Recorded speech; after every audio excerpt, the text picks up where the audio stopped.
Hi friends, నేను మీ సీతా మహాలక్ష్మి. ఈనాటి కథలకి స్వాగతం. ఈరోజు మనం చందమామలోని కాకమ్మక్క కథల్లోని మొదటి కథని చెప్పుకుందాం. కాకులు పురాణ కాలం నుంచి కూడా ప్రసిద్ధిగన్నవి. వెనక ఎప్పుడో ఒక కాకి అగస్త్యుడి కమండలం ఒలకబోసిందట. అప్పుడు అందులో ఉన్న గంగ బయటికి వచ్చి నదిగా ప్రవహించింది. శ్రీరామచంద్రుడు సీతాదేవితో అరణ్యంలో ఉన్నప్పుడు ఒకనాడు ఒక కాకి వచ్చి సీతామహాదేవి రొమ్ము మీద పొడిచింది. రాముడికి కాకి మీద ఆగ్రహం వచ్చింది. దగ్గర ఉన్న గడ్డి పరక ఎత్తి కాకి మీద విసిరాడు. కాకి భయపడి మూడు లోకాలు తిరిగింది. రక్షించేవారు లేక ఆఖరుకు రామచంద్రుడినే శరణు వేడింది. కాకికి ప్రాణం దక్కింది గాని ఒక కన్ను పోయింది. ఆనాటి నుంచి కాకులకు ఒంటికంటి చూపే. కాకి ఎట్లా చూస్తుందో మీరెరుగుదురు కదూ. కాకులలో ఉన్న కొన్ని లక్షణాలు మనుషుల్లో కూడా లేవు. వాటిలో వర్ణభేదం లేదు. అందుకనే తెల్లని కాకులును లేవు తెలియర సుమతి అన్నాడు కవి. కొన్ని కాకులను మనం మాలకాకులంటాం. కానీ నిజంగా వాటిలో అంటరానితనం లేదు. కాకులు ఇళ్ల కప్పుల మీద వరుసగా కూర్చుని చదువుకోవటం చూసారా? దాన్నే కాకిబడి అంటారు. కాకుల్లో ఇంకో మంచి బుద్ధి కూడా ఉంది. ఒక కాకికి తినేటందుకేమైనా దొరికితే అన్ని కాకులను పిలుస్తుంది. అంతేకాని తన పొట్టకు మాత్రమే చూసుకోదు. వీటిని బట్టి కాకులు చాలా గొప్పవని చెప్పవచ్చు. అటువంటి ప్రసిద్ధిగన్న కాకి వంశంలో పుట్టింది మన కాకమ్మక్క. ఆవిడ గొప్ప సంగీత విద్వాంసురాలు. ఆవిడ గొంతెత్తి కాకధ్వని, కాకభైరవి మొదలైన రాగాలు పాడితే దిక్కులు మారుమోగుతాయి. వినేవాళ్ల చెవులు చిల్లులు పడతాయి. కాకమ్మక్క మొగుడు కాకిబావ చాలా విద్యలు నేర్చినవాడు.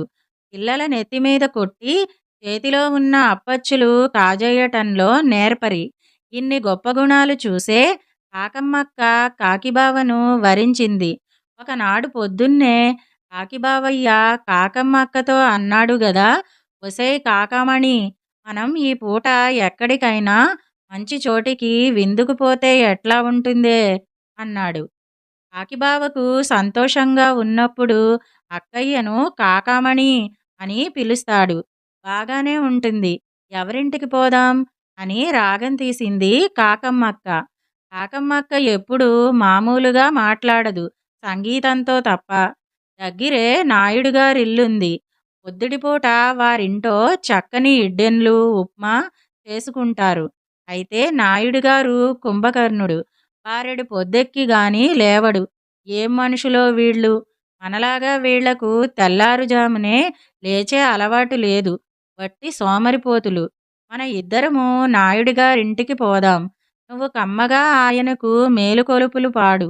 అప్పుడాయన లేచి మనకు పలహారం పెట్టిస్తాడు అన్నాడు కాకిబావ. నాయుడుగారింటి పక్కనే వేప చెట్టు ఒకటి ఉంది. దాని కొమ్మ ఒకటి మేడమీదికి వాలి ఉంది. ఆ కొమ్మ మీద కాకి దంపతులు కూర్చున్నారు. ఇద్దరు గొంతులు కలిపి ముచ్చటగా నాయుడుగారికి మేలుకొలుపు పాడనారంభించారు. కాకా కాకాక్రా, క్రాక్రా కిర్క్రి, క్రాక్రా, కా కా, క్రాక్రా, క్రూ క్రీర్ అని. కాకిపాటకు ఎంతటివాడైనా నిద్రలేవలసిందే. కాకిపాట ఋషుల తపస్సు కూడా భగ్నం చెయ్యగలదు. కానీ నాయుడుగారు ఎద్దుమొద్దు స్వరూపం. అందుచేత ఆయన కాకి దంపతుల పాట లక్ష్యం చేయకుండా ఉరకపెట్టి నిద్రపోతున్నాడు. అందుచేత మన కాకి దంపతులు స్థాయి హెచ్చించి రాగం మార్చి ఇంకో మంచి పాట అందుకున్నారు. కాకభైరవి ఆలాపన జోరుగా సాగింది. అంతకంతకు పంచమ స్థాయికి వెళ్ళింది. ఎట్లాగైతేనేం నాయుడుగారు లేచాడు. కాని కాకిపాట ఆనందించటానికి బదులు తన చేతికర్ర కాకుల మీదికి కోపంగా విసిరేశాడు. అది కాస్త వేపకొమ్మల మధ్య చిక్కుకుపోయింది. చేసేది లేక నాయుడుగారు నౌకరును ఫలహారం పట్టుకురమ్మని కేకవేసి ముఖం కడుక్కోవటానికి వెళ్ళాడు. నౌకరు నాయుడుగారి ఫలహారం పట్టుకొచ్చి గదిలో పెట్టి వెళ్ళాడు. 6 ఇడ్డెనలు, కమ్మని నెయ్యి, గారెలు, ఉప్మా, బిస్కట్లు, వెన్న అన్నీ పళ్ళెంలో ఉన్నాయి. కాకిబావ, కాకమ్మక్క చెట్టు మీది నుంచి దిగివచ్చి ఫలహారం ప్రారంభించారు. కాకమ్మక్క ఒక్క ఇడ్డెను, ఒక్క గారే తిన్నది. కాకిబావ మాత్రం దిట్టంగా తిన్నాడు. అయితే ఇద్దరూ వెన్న నంజుకున్నారు. ఇద్దరి ముక్కులకు వెన్న అంటింది. జిడ్డుగా ఉంటుంది గదూ! ఇద్దరూ కాసిని మంచినీళ్లు తాగారు. కాకిబావ నాయుడుగారి తివాసీ మీద ముక్కు తుడుచుకున్నాడు. కాకమ్మక్క పక్కగుడ్డలతో తుడుచుకున్నది. ముక్కు తుడుచుకుంటూ ఉండగా కాకిబావకు మంచి ఆలోచన వచ్చింది. పలహారం పళ్ళెమంతా తను పట్టుకుపోతే ఎంత బాగుంటుంది అని. ఆలోచన బాగానే ఉంది కానీ పట్టుకుపోవటం ఎట్లా? పలహారం పళ్ళెం ముక్కుకు అరపదు. అందుకని కాకిబావ పలహారం పళ్ళెం కింద ఉన్న గుడ్డను ముక్కుతో పట్టుకు లాగాడు. బల్లమీద పళ్ళెము, గిన్నెలు, గ్లాసులు పెద్ద చప్పుడుతో కింద పడ్డాయి. ఇక గప్చుప్. అక్కడ ఏం జరిగిందో కూడా చూడకుండా కాకిబావ, కాకమ్మక్క ఊళ్ళోకి ఉడాయించారు. ఇప్పుడు కాకమ్మక్క కథల్లోని రెండో కథని చెప్పుకుందాం. కాకులను మనం చాలా అలుసుగా చూస్తాం. కాకి చిరకాలం ఉన్ననే కార్యమగును అనే పద్యం మీరు వినే ఉంటారు. లోకులు పలుగాకులు అనే సామెత ఒకటి ఉన్నది. అది కూడా మీరు వినే ఉంటారు. ఈ విధంగా మనం కాకులను తిడతాం. కానీ కాకులు చాలా గొప్పవి. మనకు తెలియని విషయాలు కాకులకు తెలుసు.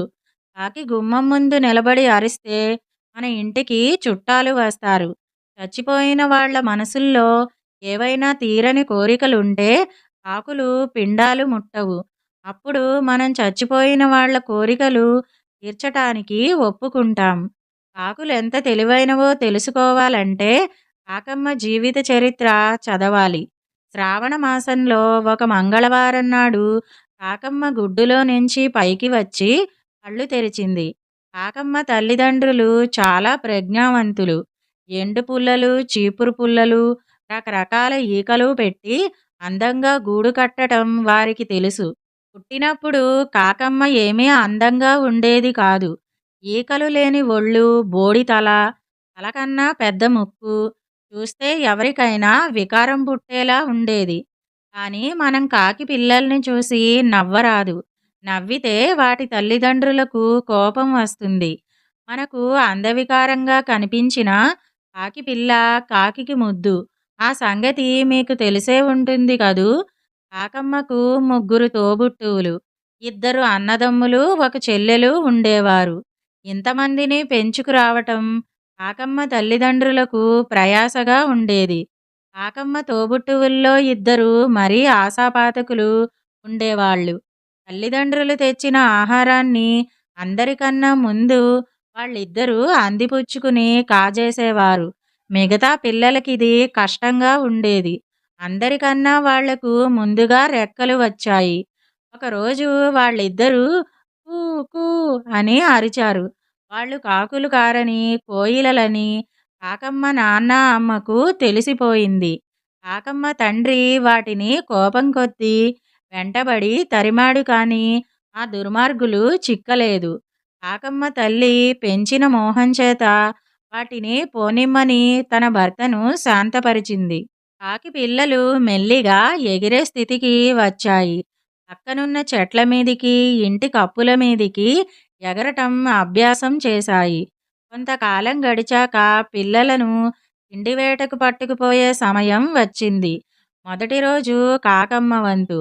తల్లిదండ్రుల వెంట కాకమ్మక్క తిండివేటకు బయలుదేరింది. ఒకానొక ఇంటి ఆవరణలో ఒక గండు కుక్క ఉన్నది. రోజూ దాని యజమాని దానికి ఉడకవేసిన ఎముకలు పెడతాడు. ఈ రోజున కుక్కకు యజమాని స్వయంగా ఆహారం పెట్టక నౌకరు చేత పెట్టించాడు. అందుకని కుక్క అలిగి నేలమీద పొర్లాడుతున్నది. కాకమ్మ వాళ్ళ అమ్మా నాన్న ఇంటి చూరు మీది నుంచి ఇదంతా చూస్తున్నారు. కాకమ్మ తండ్రి కా కా అని అరిచాడు. కుక్క వాళ్ళకేసి నిర్లక్ష్యంగా చూసింది. కాకమ్మ తల్లి కూడా కా కా కా అని అరిచింది. కుక్కకు కోపం వచ్చి మొరిగింది. మళ్ళీ కాకమ్మ తండ్రి అరిచాడు. ఈసారి కుక్క పట్టించుకోలేదు. దానికి కాకుల మీద విసిగెత్తింది.